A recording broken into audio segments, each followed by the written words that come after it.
here we go with merchtainment. So let's start with, again, staying in this Squid Game space. Let's talk about how those Vans sneakers, Will. Yeah, the headline says it all there, folks. So I don't know, maybe everyone's getting ready to be Squid Game for Halloween, but the tracksuits, there was an article about how they were selling out green tracksuits, and then Vans is reporting a 7,800% spike since this has the white slip-ons that are in Squid Game.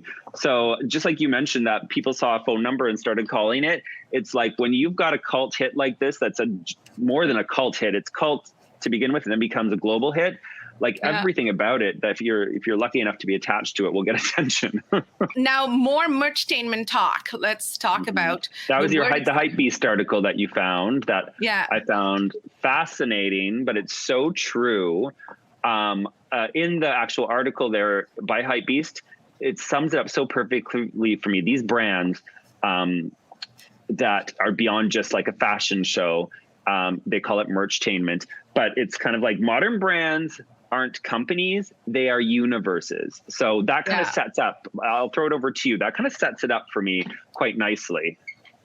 Yeah, I think so. I think people are starting to think about the shopping experience is completely changed. And I think we're making some sort of progress in that direction by enabling that for people, by whether it's basic stuff like, swipe ups and things, buy what this person's wearing, but then really taking it to this level where you've got these. I think what the article mentioned Gap and Kanye and that jacket, and how that was sort of an effort for them to, they were a dying brand. We talked about it, and then they were trying to infuse this. So I think it's really worth thinking about this. And it's easy to dismiss it as this is one more of those, like, what do you call it? This is one more of those buzzwords. But I think that's where we're heading. And they were saying like Kim is part of that. She's learned from Kanye a lot. I think she went and got married.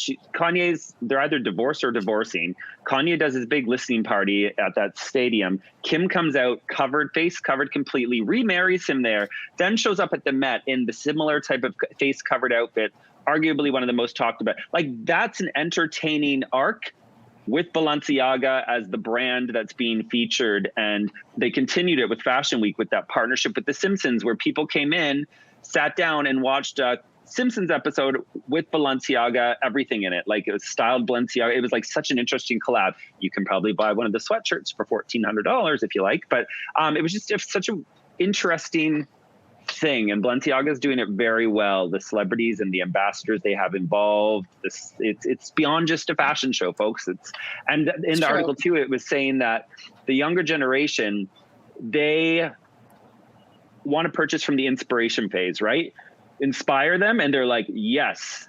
Yes, I want that, right? The kids don't go into a department store anymore, see the shoes that are expensive and say, oh, I want those. They already know from the inspiration phase of them coming into your world that they want to be a part of this Balenciaga brand. So it's interesting.